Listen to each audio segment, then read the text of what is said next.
कराची रोशनी का शहर, लेकिन कहते हैं हर रोशनी के नीचे अंधेरा होता है, और कराची का वो अंधेरा था लियारी। सोचिए, कराची की एक गली है, आधी रात का वक्त, पीली स्ट्रीट लाइट की धीमी रोशनी में कुछ लोग जमा हैं, एक भीड़। माहौल में ना एक अजीब सी टेंशन है, पर उस टेंशन के बीच एक खेल का शोर भी गूंज रहा है। ऐसा लग रहा है जैसे किसी गोल सी चीज को लात मारी जा रही हो। पहली नजर में देखने पर शायद लगे कि कोई फुटबॉल मैच चल रहा है, पर जिस चीज को लात मारी जा रही थी वो कोई आम फुटबॉल नहीं थी। वो एक कटा हुआ इंसानी सिर था। ये सिर था लियारी के कुख्यात गैंगस्टर अरशद पप्पू का, और उसे ठोकर मारने वाला शख्स कोई और नहीं बल्कि उसका सबसे बड़ा दुश्मन उज़ैर बलोच था। अब सवाल ये उठता है कि आखिर बात यहां तक पहुंची कैसे?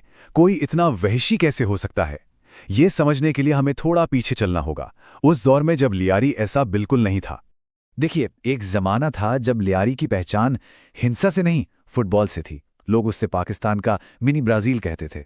सोचिए, गलियों में फुटबॉल और बॉक्सिंग के दीवाने थे, संगीत और शायरी की महफिलें जमती थीं। पर फिर वक्त बदला और इन आवाज़ों की जगह बंदूकों और ग्रेनेड के शोर ने ले ली। लेकिन इस अंधेरे में भी ना उम्मीद की कुछ रोशनी थी। जैसे परवीन नाम की एक टीचर, वो अपनी छत पर ही बच्चों के लिए एक स्कूल चलाती थी। उनका एक ही सपना था कि शायद पढ़ाई लिखाई से लियारी बच जाए। उनका एक स्टूडेंट था नासिर, जो बॉक्सर बनना चाहता था और अपनी टीचर की हिफाजत के लिए साई की तरह उनके साथ रहता था। पर लियारी में हिंसा की जड़ें बहुत पुरानी और गहरी थी। कहानी शुरू होती है 60 के दशक से। शेरा और दादल नाम के दो भाई थे। उनका तरीका था, दुश्मन का सिर काटो और चौराहे पर लटका दो ताकि दहशत फैले। फिर 90 का दशक आया, बाबू डकैत जैसे पढ़े लिखे गैंगस्टर भी आए, और फिर दादल का बेटा रहमान अपने बाप के पुराने साथी हाजी लालू की उंगली पकड़कर इस दुनिया में दाखिल हुआ। और बस यहीं से हमारी कहानी के सबसे बड़े किरदार की एंट्री होती है, रहमान डकैत। एक ऐसा आदमी जिसके एक नहीं कई चेहरे थे, और हर चेहरा दूसरे से ज्यादा हैरान करने वाला। रहमान की जिंदगी का टर्निंग पॉइंट था एक धोखा, और ये धोखा दिया उसी हाजी लालू ने जिसे वो अपना गुरु मानता था। हुआ ये कि रहमान ने एक व्यापारी को उठाया। लालू ने कहा, इसे छोड़ दे, कोई पैसा मत ले।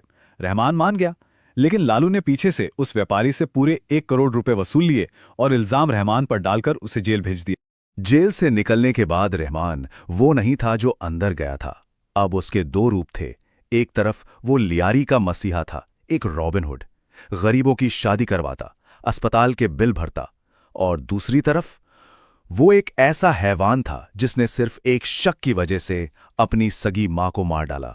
सोचिए, एक ही आदमी जो लोगों के गले भी काटता था और उनकी मदद भी करता था। अब ये लड़ाई सिर्फ पैसों की या इलाके की नहीं रही, ये पर्सनल हो गई। रहमान की दुश्मनी सीधे हाजी लालू के बेटे अरशद पप्पू से थी। हदें पार होने लगी। पप्पू ने रहमान के पिता की कब्र तक तोड़ डाली, और एक बार तो रहमान के चाचा को मारते मारते फोन पर उसे उनकी चीखें सुनाई। ये नफरत की इंतहा थी। और इसी नफरत और खून के खेल में एक और नाम सामने आता है, उज़ैर बलोच। वो कोई पैदाइशी गैंगस्टर नहीं था, वो इस दुनिया में आया था सिर्फ और सिर्फ बदला लेने। उज़ैर बलोच एक अस्पताल में काम करने वाला मामूली सा लड़का। उसकी दुनिया तब उजड़ गई जब अरशद पप्पू ने वसूली न देने पर उसके पिता को मार डाला। वो पहले कानून के पास गया, इंसाफ मांगा, पर वहां से मिली सिर्फ धमकी। जब सारे रास्ते बंद हो गए तो उसने अपने बचपन के दोस्त रहमान डकैत का हाथ थाम लिया, और फिर 2009 में जब पुलिस एनकाउंटर में रहमान मारा गया तो उसकी गद्दी पर बैठा उज़ैर बलोच, लियारी का नया किंगपिन। और फिर वो दिन आया जिसका उज़ैर को इंतजार था। बदले का चक्र पूरा हुआ। मार्च 2013 उज़ैर के लोगों ने अरशद पप्पू को दबोच लिया। उसे घंटों तक टॉर्चर किया गया, और फिर उसके साथ वही हुआ जो हमने इस कहानी की शुरुआत में देखा था। बाद में जब उज़ैर से पूछा गया तो उसका जवाब सिर्फ एक लाइन का था, जैसा करोगे वैसा भरोगे। अब लियारी में जो हो रहा था वो हद से बाहर जा चुका था। गैंग्स का ये खुला नाच देखकर आखिरकार सरकार को भी जागना पड़ा, और उन्होंने एक बड़े एक्शन का फैसला किया। 2012 में एक बड़ा ऑपरेशन लॉन्च हुआ। 3000 पुलिस वाले, बख्तरबंद गाड़ियां, सब लियारी में घुसे। लेकिन नतीजा पूरी तरह फेल। गैंगस्टर्स ने आरपीजीज यानी रॉकेट लॉन्चर्स से पुलिस पर हमला कर दिया। पुलिस को दुम दबाकर भागना पड़ा। ये सरकार के लिए एक बहुत बड़ी शर्मिंदगी थी। लेकिन असली गेम चेंजर आया 2014 में। तालिबान ने कराची एयरपोर्ट पर हमला कर दिया। इस हमले ने सबको हिला दिया। अब सरकार को समझ आ गया कि यह सिर्फ गैंग वॉर नहीं है, ये आतंकवाद है। और फिर अपनाई गई जीरो टॉलरेंस की पॉलिसी। पैरामिलिट्री रेंजर्स को खुली छूट दे दी गई, जो भी सामने आए खत्म कर दो। और फिर एक एक करके सारे पत्ते गिरने लगे। सुपर कॉप चौधरी असलम को तालिबान ने बम से उड़ा दिया। उजैर का राइट हैंड बाबा लाडला रेंजर्स के हाथों एनकाउंटर में मारा गया, और खुद उजैर बलोच, उसे इंटरपोल ने दुबई में पकड़ लिया और पाकिस्तान ले आए। लेकिन कहानी में एक आखिरी और सबसे बड़ा ट्विस्ट बाकी था। मिलिट्री कोर्ट में उजैर बलोच ने क्या कबूल किया पता है? उसने माना कि उसने 198 लोगों को मारा और वो ईरानी खुफिया एजेंसियों के लिए जासूसी करता था। लियारी का सबसे बड़ा डॉन एक जासूस और देशद्रोही निकला। उसे 12 साल की जेल हुई। तो आज लियारी में शांति है, लेकिन ये एक अजीब सी बेचैन करने वाली शांति है। सवाल ये है कि दशकों तक चली इस लड़ाई के बाद पीछे बचा क्या?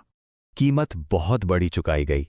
सिर्फ उजैर और उसके अपने कमांडर बाबा लाडला के बीच की लड़ाई में 1 साल में 800 से ज्यादा लोग मारे गए थे।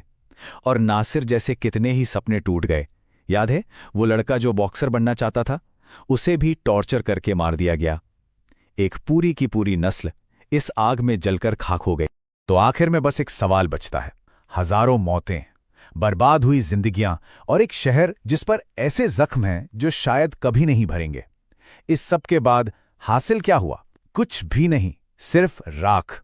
और ये सवाल आज भी लियारी की हवा में तैरता है कि ये सब कुछ आखिर